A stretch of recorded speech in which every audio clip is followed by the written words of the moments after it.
Good day, friends, and welcome to our Power is Within podcast. I'm your host, Chaz Smith, and my mission for this podcast is to inspire people to take their power back and to realize that they are the healer that they have been looking for all along. So I had a good conversation this past week about the topic around truth, and it really got me inspired to share some of my thinking. Like, what is truth? Is there any absolute truth? What happens when your truth is different from my truth? Does that mean one of us has to be right and only one of us is wrong? When I bring guests on this podcast, they come as a guest to share their version of truth. I do not have to, nor do I always agree with what every person says. They have their own truth, and it might be different from mine. In my opinion, that doesn't make one of us wrong or right. For me, the only absolute truth is that truth is very individual. What works for you might not work for me, and vice versa. My goal in this podcast is not for everyone who listens to agree with everything that is said or to decide that they have to adopt all the beliefs or follow everyone else's path. It's simply to inspire you through different voices, different perspectives, different stories, different paths. And then you get to reference that inner compass within you and decipher what truly resonates for you and what feels right for your soul and true self. With that said, I will say that we do always also have to be aware of a confirmation bias and how that plays a role in what we call our truth or our intuition. We need to challenge ourselves sometimes and attempt to see beyond the lens and the filters that we have typically viewed the world in our past. Sometimes what we want to believe is intuition could often just be some part of us, some fear, or some bias. So I ask, can we begin to think of any ways where we are able to start seeing beyond this lens and expand our current way of thinking and create new possibilities of truth? In my opinion, this is by remaining curious, learning new things, listening to conflicting beliefs or unpopular opinions, free from reactive judgment or resistance. To remain open to all possibilities in the full spectrum of what could be true. I really think it's important to challenge our own beliefs, to play devil's advocate against ourselves sometimes, and to even be curious about where our beliefs came from to begin with. You might find that some of your beliefs aren't even really yours. Maybe it's just what you were taught from mom, from dad, from grandma or grandpa, a friend, a teacher, a priest. It's good and healthy to ask ourselves, is this belief still serving me? If so, in what way? Is it empowering? Is it disempowering? Does it support personal responsibility? Does it support choice? Or is it limiting? Does it support the you truly want to be, or is it old and outdated? All I know is there are wars, there's bloodshed, there's feuds, and there are families that literally break up and break apart over belief systems and what people feel is truth. We fight our families, we judge, we criticize, we shame, and then we do this all to defend what we believe is a truth, a belief that we have, that we don't agree with, that the other person has. And I honestly think this is all in the name of ego, and our egos need to be right. We push our beliefs onto everyone else in an unconscious attempt to validate our own belief even more and to feel justified in it. But how often do we really just show up curiously and show a willingness to just learn these different truths and different beliefs for the sake of learning and supporting one another, allowing the differences to be okay? Do you have a certain opinion or belief around any specific topic? If so, when was the last time that you sat down with somebody who held the opposite opinion of you and just asked them in a really kind and compassionate way to share with you why they feel and think the way they do about whatever topic that you're thinking about? Be really curious. Listen with full intent just to learn. Don't speak up or feel the need to tell them why you think your opinion is more justified.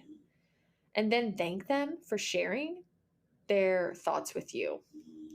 This is an amazing experience, and in my opinion, it is quite a skill. We're all so intent on half listening or listening to only think of what we want to say next or how we want to respond.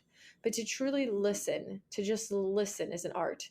This is definitely an area that I still struggle with on the regular. But from time to time, when I've made the commitment to do this exercise, I've undoubtedly learned so much. It has helped me to have a whole different understanding and compassion for other people and our difference in truth. So, all of this is said just to lead me into the weekly challenge for this week, which is to do just what I described above. Think of something that you hold a very strong opinion or belief on and a judgment of what you believe to be true. And then seek out somebody who holds the opposite truth in their heart and minds. Ask if you can connect with them and ask if they'd be willing to share their thoughts and feelings and why they've come to this belief or truth, and listen. To just listen. Don't speak, don't share your opinion, don't argue, don't interject. Just listen and be curious and be observant. What's happening in your body as you listen? In your mind? Is there resistance, a desire to speak out, a reaction? Are you holding back? Is there an irritation, a feeling? Just notice and observe so that you can also learn about you in the process. No one's saying you have to change your mind at the end of the day, but you never know what could arise from an experience like this. Maybe you don't change your mind and your truth remains your truth, but at the very least, you could walk away understanding that perhaps there's more than one variation of truth out there in the world, and that it's not always about one person being right, one person being wrong. That silly ego. I really hope you'll take me up on this challenge this week. And if you do, I would absolutely love, love, love to hear about your experience and what comes up for you in this experience. So all my rambling. And now let's go ahead and shift gears and introduce you to the guest today. I have Lisa, who is here to share her healing testimonial. And so Lisa, by the way, Lisa Samson-Gatto, she's a fun story. She started with DNRS, which was like, well, she started with a lot of things, but DNRS, the Dynamic Neural Retraining System, was really the first modality or tool that she used that she really started to begin to have major shifts in a positive direction. And then she shifted into Dr. Kathleen's program, the Primal Trust Mentorship. And so she'll get into details and share a ton with us about both of those and her whole journey and what she's up to now in the world. So with that said, I will bring Lisa on to the show in just a moment. As a side note, I do want to remind you guys to please, please consider leaving your favorite episode on social media and tagging me at Our Power Is Within. You could always share an episode with a friend if you feel like they could benefit from the information in that episode. You can click subscribe on the podcast platform where you listen to your podcast so that you don't miss the next good episode, because I have so many fun guests in the pipeline. And last but not least, if you do feel called to do so, you can leave a monetary tip. There is a link in the tip jar on the bottom of the show notes to help support future episodes. And with that said, let's get into the show. All right, Lisa, thank you so much for being here today with me and everybody who might be listening. Thank you. So, I would love, as if you've listened to any podcast, you know what we usually do. We start out with the guest sharing a little bit about themselves, who you are, and the journey you're on, and just kind of where it all started and what led you onto this healing journey that you are currently immersed in. Okay. Well, thank you so much for giving me the opportunity to share my story. Let's see. My name is Lisa Samson-Gatto, and I live in Miami Beach. And let's see. My story actually begins when I was a baby. I had a traumatic birth. And growing up, my brother and I both had health issues. And starting at, well, around 10th grade in high school, I had a gymnastics injury in which, it was pretty traumatic. And that was my next trauma. And shortly after that, it led to anxiety and panic thoughts and feelings. So the symptoms during high school were quite intermittent. But by the time I got to college, I took on a lot in college, and the symptoms became pretty debilitating and serious. So, yeah, that was a point I think that my journey really began, because I started meditating. I found some esoteric bookshop in New Orleans, and I got some tapes that had meditations and some books. And I think even then I met someone in college, like an older woman. She gave me this bag of stones, and I was doing whatever I could to calm myself. I joined the yoga club in college, and so that was the beginning. And then by the time I was 19, I was diagnosed with a pretty scary female issue that required surgery. And then after that, I'd say even up until I tried to get pregnant, I was having issues with hormones. I had difficulty getting pregnant. I gave up at one point. My mom was quite upset with me. And then I did a lot of things to get pregnant, acupuncture, and then I did actually end up getting pregnant with help from hormones. So already having issues with, different kinds of things. And then I had my daughter. That was also kind of a difficult birth. It was a long birth, a lot of hours. And, but I was so happy to be a mom. And I'd say by the time that she was 2, I was doing a lot of natural parenting, the breastfeeding and things like that. And by the time she was 2, I was so exhausted. I had all these symptoms, and my husband at the time, he was like, I just read this article, and I think you might have something called chronic fatigue syndrome.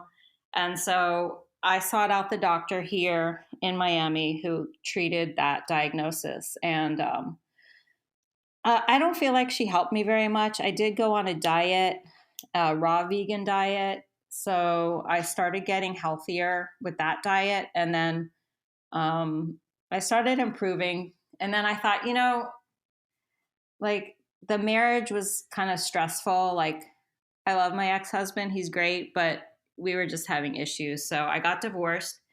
And this was about the time when my daughter was 7. And like a year after moving into my apartment, I had a flood in my apartment. And I really had to get out of there. So I left the apartment because I thought it was ruined. And at this point, I realized I was chemically sensitive now, because the next apartment that I moved into, I could not live there. So my daughter and I moved in with my parents for a little bit. And then I rented another apartment. I still couldn't live in that next apartment. So that's when I started living on my balcony. And I lived on my balcony for 7 months. And I was really exhausted now by this time, because I literally slept on my balcony and barely ever went inside my apartment. And my family was like, what can we do? So my doctor, who was actually located in near Daytona, she had me come up there. And this is when she was an amazing lady. She actually had me stay with her because her place was safe, because she had chemical sensitivities and Wi-Fi sensitivities and all these sensitivities. So she allowed me to stay with her, and she learned about DNRS from a patient of hers. So this is when I did learn about DNRS. But once I came back to Miami after staying with her for those few weeks, I didn't really know how to use that program. That was in 2014, before the WhatsApp groups, or before I knew about these WhatsApp groups where the community was with DNRS. So, yeah, I ended up moving again. I moved a total of like 6 different apartments within 5 years. And I was trying all kinds of things because at this point I was like, I didn't know how to apply the DNRS. So I was still doing like diets and supplements, looking for healers. I was working at a yoga studio. I was doing like Kundalini yoga and breath work. I found out about Dr. Joe Dispenza at that time. He was here in Miami at the Unity Church, and I went to his thing, and I remember speaking to him. Actually, I was like, "Do you think I should come? Because this church has like the thing that bothers me." He's like, "Yes, definitely come." And yeah, it was a really amazing experience. But I was still not getting well. So by 2018, things were worse, and it just I just spiraled even lower.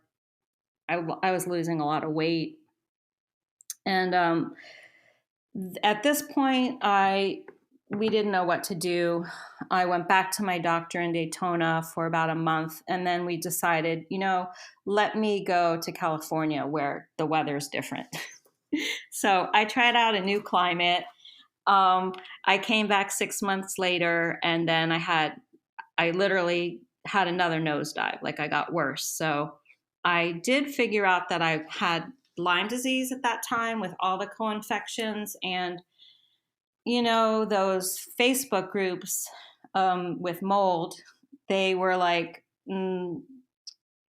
not helpful, but helpful at the same time, because I found out I met this woman on there, and she told me about some kind of treatment facilities on the west coast of Florida, and that she also had safe housing, which was really important in my mind at that time.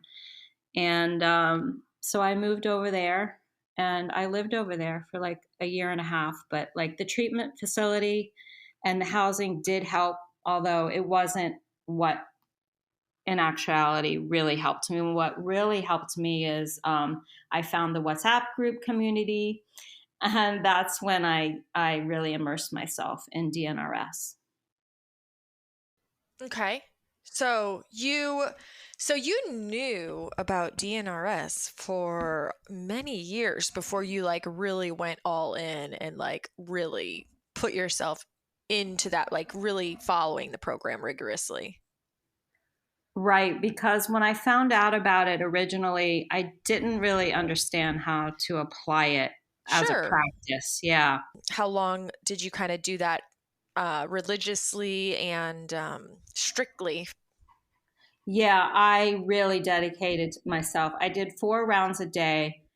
The rounds were about 18 to 20 minutes. And at the beginning, at the beginning was just listening, because it had been so long. I kind of forgot how to do it, and I didn't have any of my belongings with me there. So I listened, and then I got it, and then I would do buddy rounds. I was on the phone a lot because I was doing buddy rounds.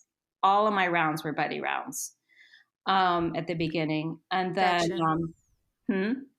Oh, I said gotcha. I want to Yeah. pause for a moment just because not everyone who listens to this podcast probably knows what DNRS is yet or is familiar with it and the lingo. So DNRS is the Dynamic Neural Retraining System by Annie Hopper.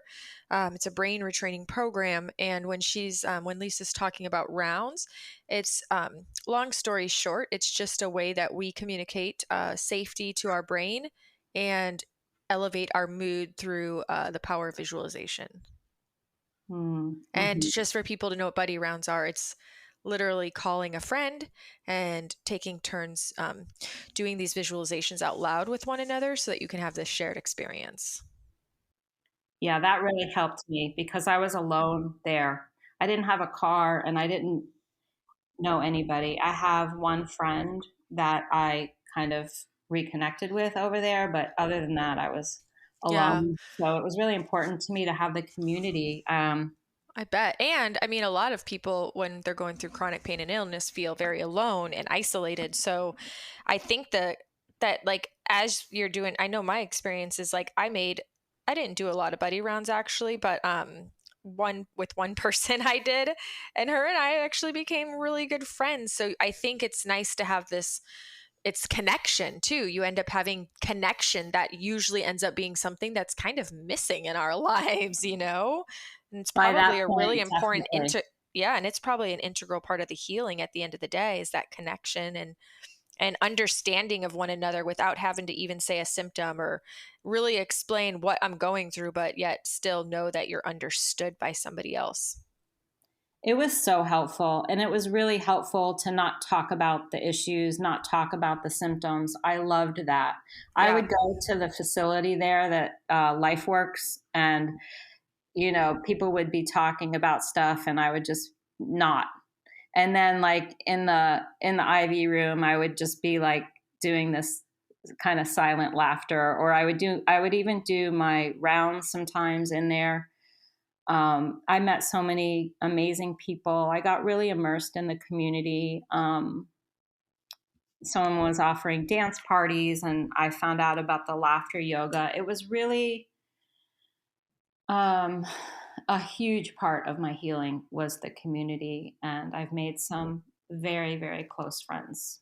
That's so awesome. And how long ago was it when you really got immersed into the DNRS program? I started so I literally got kicked out of that LifeWorks Wellness for a little bit because of the way my symptoms were presenting. They were afraid to have me there. And so that weekend of July 4th, 2019 is when I started.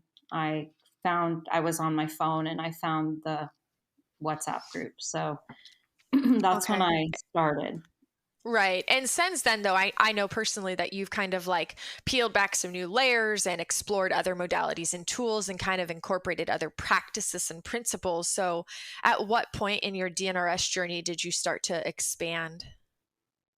So when I returned back to Miami, a couple months later, Dr. Kathleen King had her pilot group for her Primal Trust, and I joined that. And that was really an amazing experience for me for several reasons. One was that I was just ready for that, and it was super interesting to learn about the adult main personality and the parts work, um, IFS, just kind of like opened up the healing further for me. I was already really recovered a lot. Like, you know, a lot of my symptoms were gone. So this was just, it was more growth. And the structure sheet that she had us do was really integral in my journey because she had us create a symbol. And yeah, the symbol was super easy for me because I'm an artist. And that symbol kind of catapulted into a whole nother thing for me. That's awesome. Okay, so I know people are probably curious.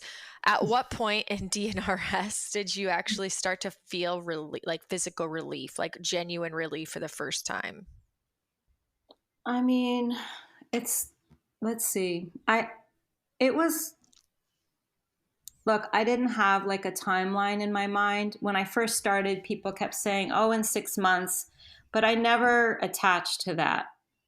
Um, I think I did start having improvements.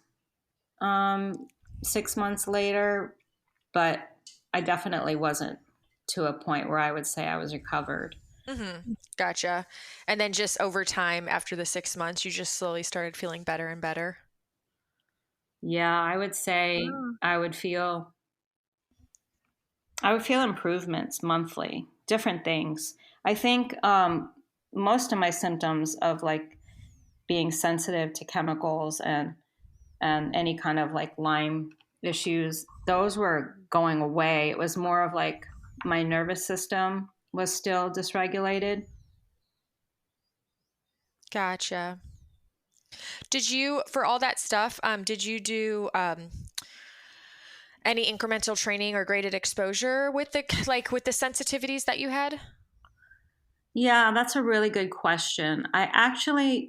The only thing that I really trained with was for the chemical sensitivities. I borrowed my friend's plug-in, but I would keep it outside and then I would expose myself to it. But in general, I did not really do incremental training. I feel like my nervous system, as it calmed down, I was just able to tolerate things. I remember the first time I went to the mall when I was over there in Clearwater, and that was a huge celebration for me. Like, I didn't think I'd ever be able to go to a mall again. Right. Yeah. Now, okay. So at this point that you're doing Dr. Kathleen King's program, are you back in Miami? Are you back rekindled Mhm. with your daughter and your family, or what's going on in your life? Right. So, let's see. The pandemic started in 2020. I was ready to come back in May, but because of the pandemic, I stayed there longer until about September, and then I came back. So in 2021, January 2021 is when I started Dr. Kat's class. And you were back in Miami at this point, right? Yeah, it was so great to be back. And that class, her course was really helpful for me because I was having to adjust to things that I wasn't expecting, like changes in my life, in regards to my daughter that I wasn't expecting. So really getting in touch with my main adult personality and like changing the way I did the practice. My DNRS practice kind of morphed into her ABC, as she calls it, type practice.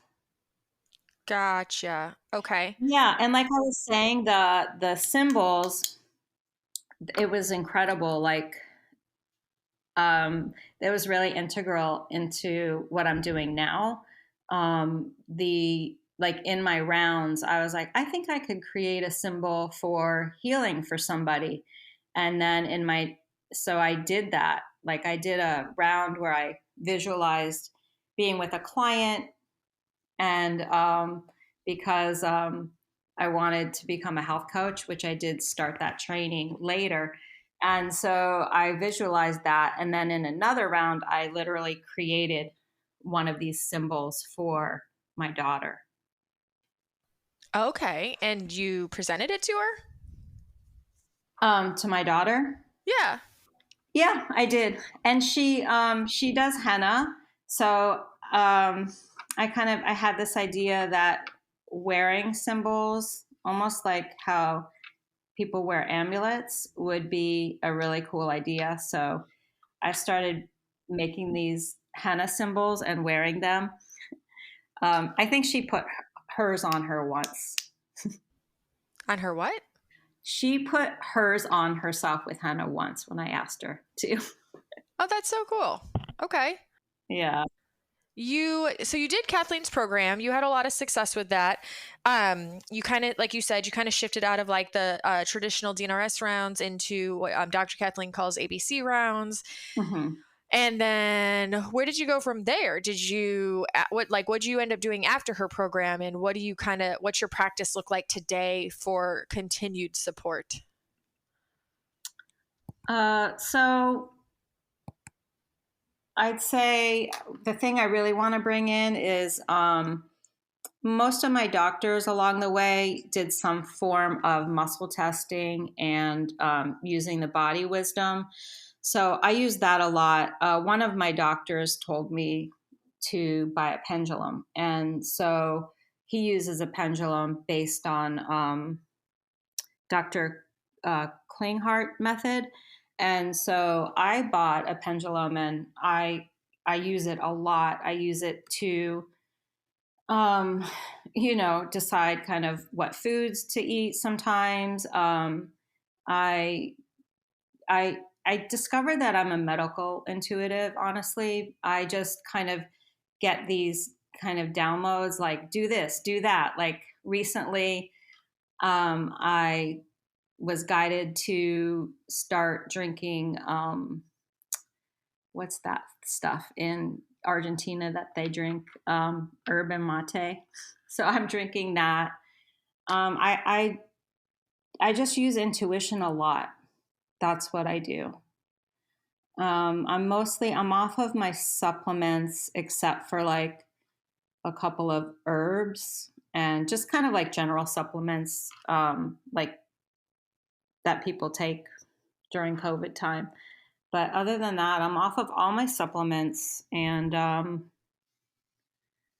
what else am I doing? Well, I got a concussion in December. So I was not doing much of my practice at that point. I was maybe doing like rounds when I needed them.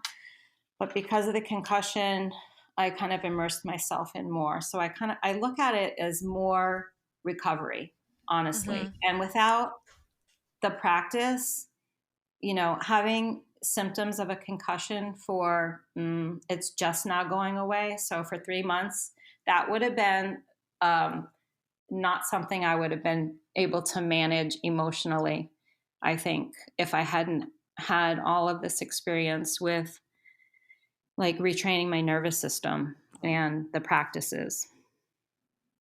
Oh yeah, I bet. Absolutely. Well, because as we all know, like even when your nervous system's dysregulated, it's even harder to heal things. So, and then you probably had like a whole different perspective and could actually get through that more calmly without creating all these like kind of stories that would create more fear and all that. Correct. Yeah, I was able to keep that in check. Yeah, absolutely. Mm-hmm. So you kind of re-enter. So you're saying you didn't really do much of that until you got the concussion, and then you kind of reincorporated those tools like that you had before to help you through that. Mm-hmm. I was still involved in the community, doing meditation and kind of just using calming tools when I needed them, and the rounds just maybe like once a day or, just as needed. But then, right, because of the concussion, I re-immersed in the practice, and it actually created like my spiritual practice. Oh, okay. Do you feel like all the tools that you've learned over these past couple years since finding DNRS and all that, do you feel like there's anything that is kind of just tools that are you, at least now at this point, consider part of your daily ritual that will just always be a part of your life? Like meditation, for example. Yeah, I love meditation. I've been doing the Blessing of the Energy Center of Joe Dispenza. I've been doing that every day since I got the concussion. I will always use meditation. And honestly, I feel like I'm using the DNRS type practice for manifestation now. Yeah. Like going into visualizations to create like the life of your dreams. Correct. Yeah. Yeah, I mean, visualizations aren't really something that came from DNRS. It's just a tool that they incorporated. Back when I was in college in my 20s, I actually took a class called Creative Visualization. And it was actually a class that literally taught you all about utilizing visualizations to manifest, and, how even a lot of professional athletes would, like I think it's like they said Michael Jordan would literally visualize and see himself like hitting that shot over and over and over and over again until it became like a reality, like ingrained in his body. That's really cool that you had that class. Yeah, yeah. And I didn't appreciate it the same way that I do now. Obviously, Of sometimes it course. takes years for things to integrate, but it's so funny because I thought I did learn that in my 20s and I thought, well, dang, if I would have taken that more seriously and actually practiced visualizing all those years, but we can't live in the world of what ifs and what could have been. Yeah. Yeah, I think I actually remember reading a book or something with that title. When you said it, it kind of clicked something in my mind. Yeah. So yeah, I feel like it sounds like you too. Like I was always on like a seeking path for a really long time, but it's like you're not ready until you're ready. Yep. Always. Yeah. Absolutely. Yeah. So now, what are like where you're at now? Like, what are like, okay, let's do this. Let's talk about some of the biggest wins that you've had and maybe some of the lessons that you've learned along the way in this journey. Okay. So I would say the first big wins were coming home, reconnecting with my daughter, and just being able to live like in my condo. That was a huge win. Just being back home was very much of a big win for me. And what else did you want to know? Just any wins and then what lessons you kind of learned along the way through this whole journey. Mm. So I feel like the lessons are really accepting what is, like being in flow and not struggle, because that's when you can heal. Like when you're in flow and when you're in acceptance of what is, that is when you're in a place of receiving. Like if you're kind of fighting with what's happening and having negative emotions and thoughts in regards to what's happening in your life, that's when um, there's resistance and things don't come easily. And I don't think healing can occur. As far as like, I'm curious, as far as Dr. Kathleen King's program, um, it's really about, for anyone listening and who's not familiar with it, it's really about like developing primal trust and really stepping into and discovering our true self and learning what are our true self values and what like who is the person I want to be in this world in this lifetime, and then honoring that truth and living that truth. And so what were some of the things that you learned about yourself in that program? Like what major or big shifts did you have through this journey besides overcoming physical symptoms? I think that, yeah, those were happening along the way. It's just that course was kind of a gateway for me to really understand myself better and to move more into self love and self compassion because of the parts, understanding that, if I hear something, if I hear my brain saying something like derogatory, I know that that is a part of me trying to protect me, and I'm able to redirect, I would say. And Mm-hmm. yeah, and then, you know, as far as living my values and things like that, I lost myself as a mom.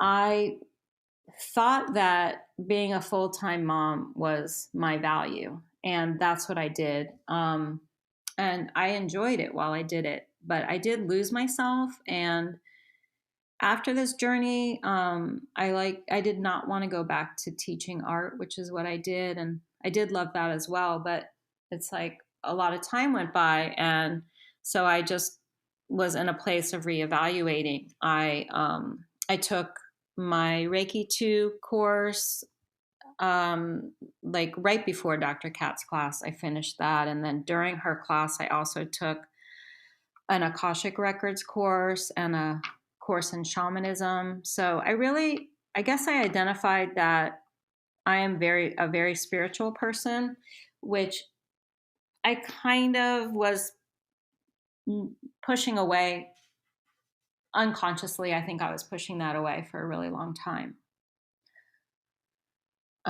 So yeah, and then having been an educator and really enjoying learning, I decided that I would enroll in a coaching course so I could, share my wisdom and my experience. So yeah, all these classes that I've kind of have under my belt now are going to allow me to live my purpose and my values. That's awesome.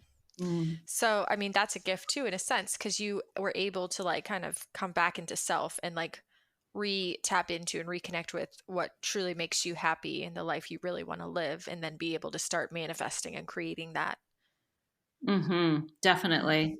And that is what's happening. It's pretty amazing. I'm really grateful. Like, I'm really grateful for the journey. I wouldn't trade it. Yeah. And how would you say it's shifted or impacted like your closest relationships, like your one with your daughter or your, parents and your closest friends and things like that? Well, I would say I know who I am.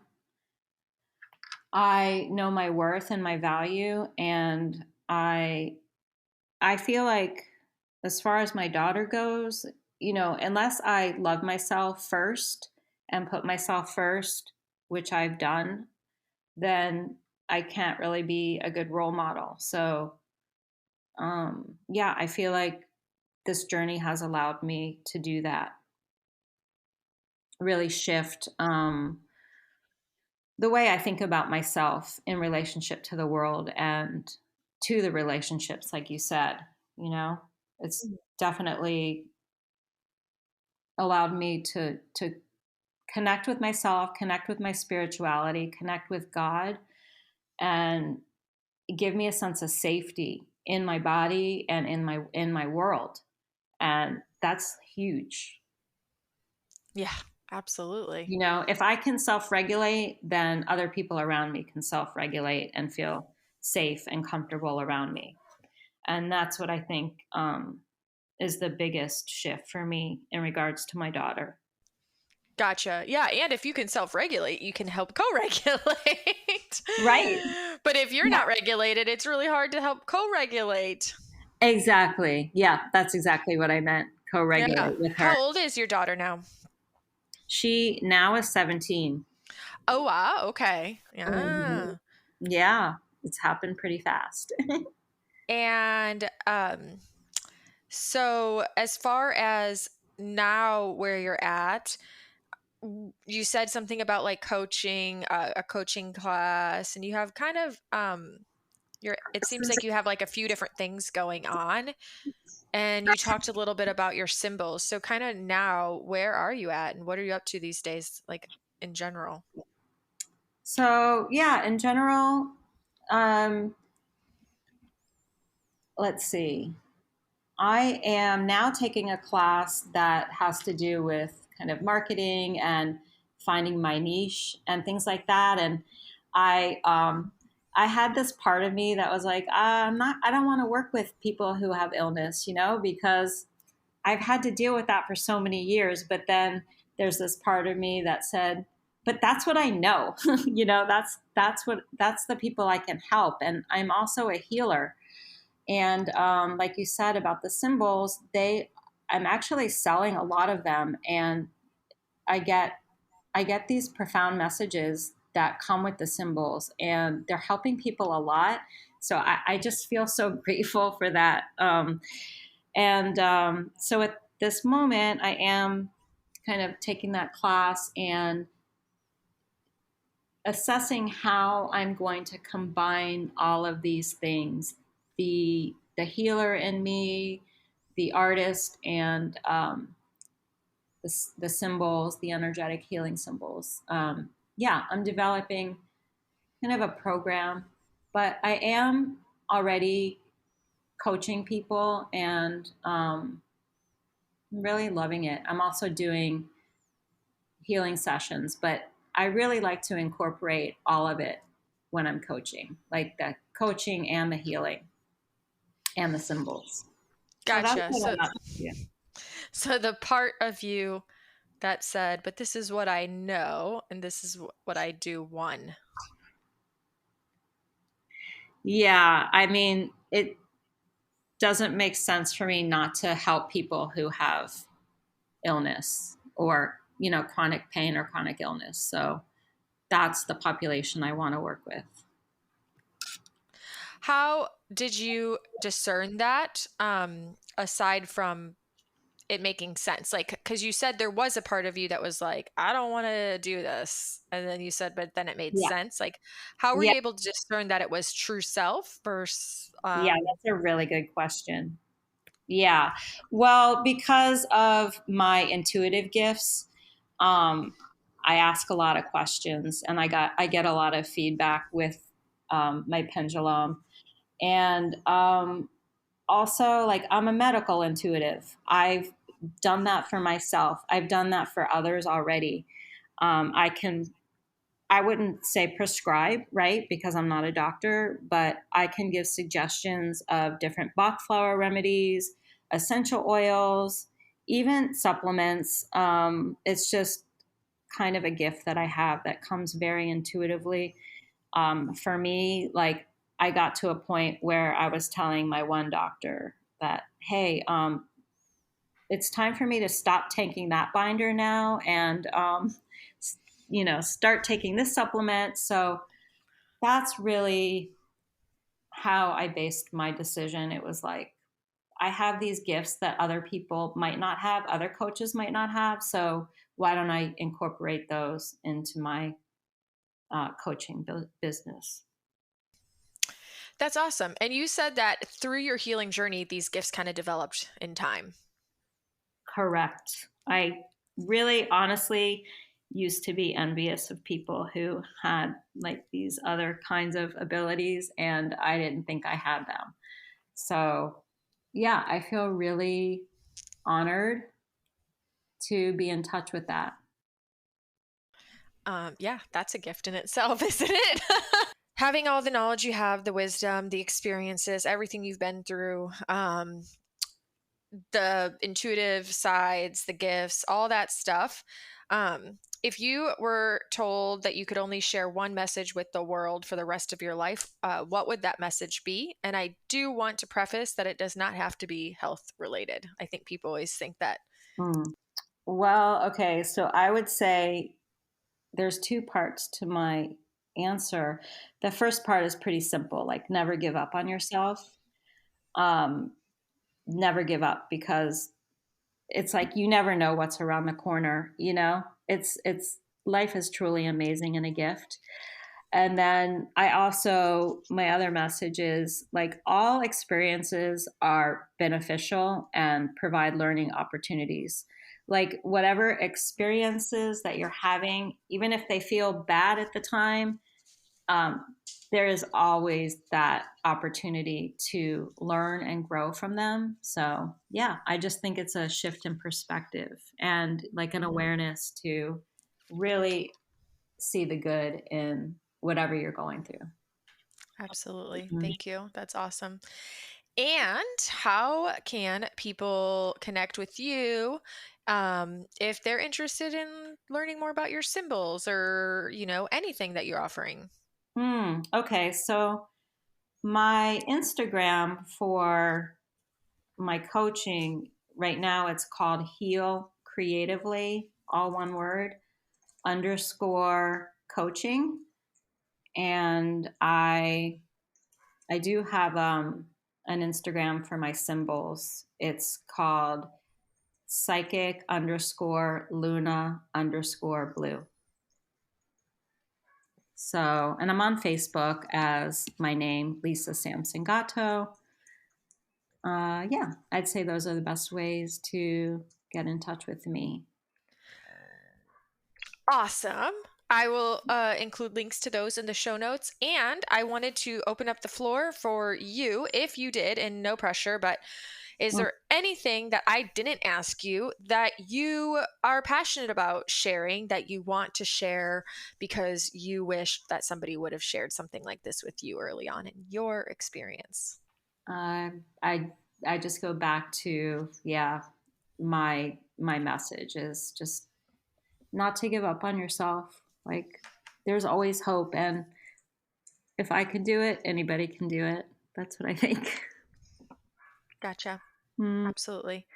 Well, Lisa, thank you so much for being here today with me and for being willing to be vulnerable and share your story and allow yourself to be seen, to be heard and witnessed. And yeah, just talk to us a little bit about your gifts and everything that's come through this experience, and just help us out there to be able to potentially have a perspective shift and be inspired and see the light. So, mm. really do appreciate you, and thank you.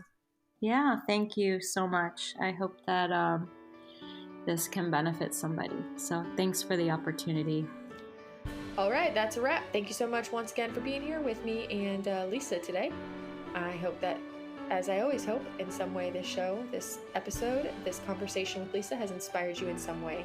I really hope that you guys take on this challenge this week and just use it as an opportunity to learn, to grow, and to expand, and have fun with it.